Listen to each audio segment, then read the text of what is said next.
Scotland to issue formal ban on genetically modified crops. This comes from The Guardian, August 9th, 2015. Ministers aim to use recent EU powers to opt out of a regime that is expected to see greater commercial use of GM crops around Europe.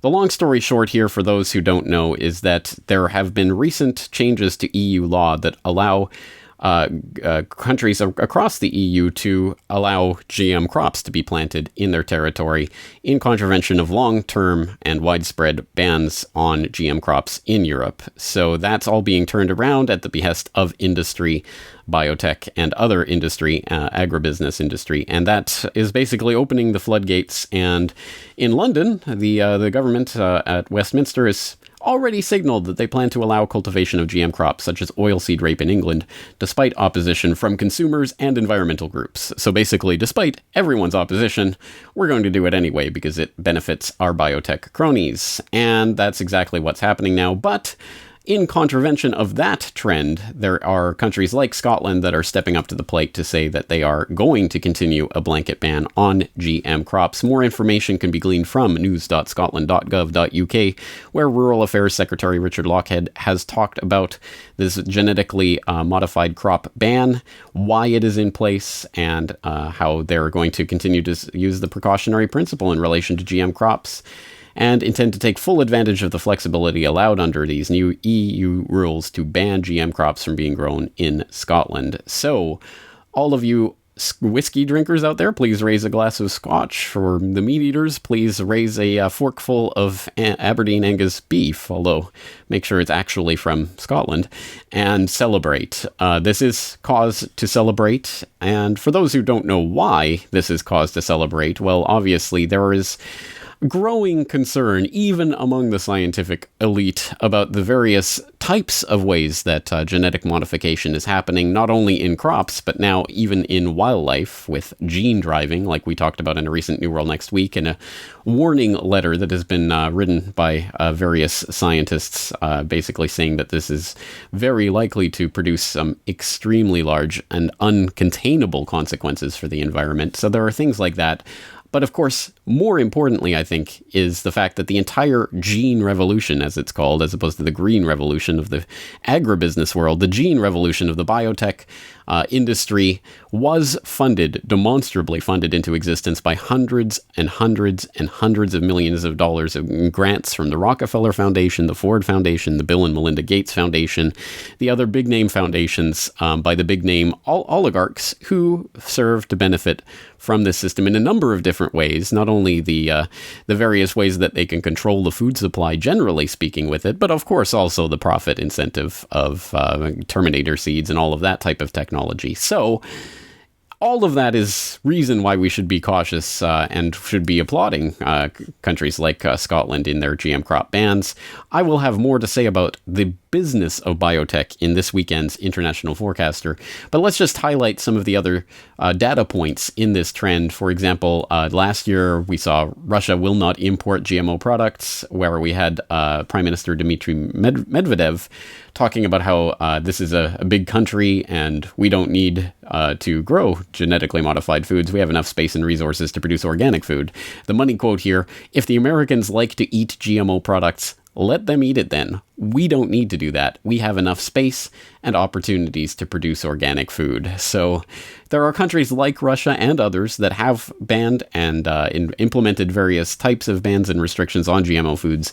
It is bewildering to try to keep track of it all. So you can go to a website like gmo-free-regions.org, where they have this comprehensive map centering on Europe with all of the different countries, talking about the different restrictions.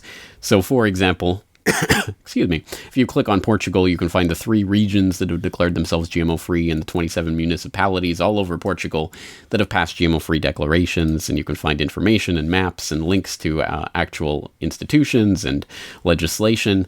Really quite a comprehensive list of information here for all of these countries, including some not in Europe, like the United States, although humorously enough, if you click United States, you get this page is not available. But I think that's just an error on their menu there. In fact, if you go to America's United States, you can find the information for the US here. Some of this information seems a bit dated. There's a GMO-free Europe 2015 map that might be better at this, but one resource on this page that I found exceptionally handy was this biosafety scanner, which I am just finding as a result of looking at this information today. And this is an extremely comprehensive list of things that you can search. So for example, if you want to select something like canola and you look at a region like North America and you look at my home and native land of Canada and my home province of Alberta and press submit, you can find out that 96.4% of canola in Alberta is GMO. And you can look at all sorts of data here: authorization, compulsory labeling, product type. You can look by particular strain and patent. You can look at the evaluation index, conventional seed imports. They have all sorts of links to the actual legislation and the Canadian Food Inspection Agency and all of these types of resources here. An extremely large and comprehensive database here that, if nothing else, should give you an idea of just how mind-boggling it is to try to sort through all of this information to find out what different crops have been approved and in what places and at what times and what foods they're likely to end up in, to the point where you start to realize that in certain places, like North America, it is virtually impossible to be completely GMO-free unless you are growing everything yourself from heirloom seeds. So again, this is an interesting resource and something I suggest people will check out. Of course, I'll put the link in the show notes for this episode. But basically, this all stems from that winning video that I posted the other day, talking about winning and positive trends, positive developments, good news stories. I am happy to report dozens and dozens and dozens of comments from different users with dozens and dozens and dozens of links to different stories, people talking about their own personal experiences, trying to spread this information to others and finding people to be increasingly receptive to this information now.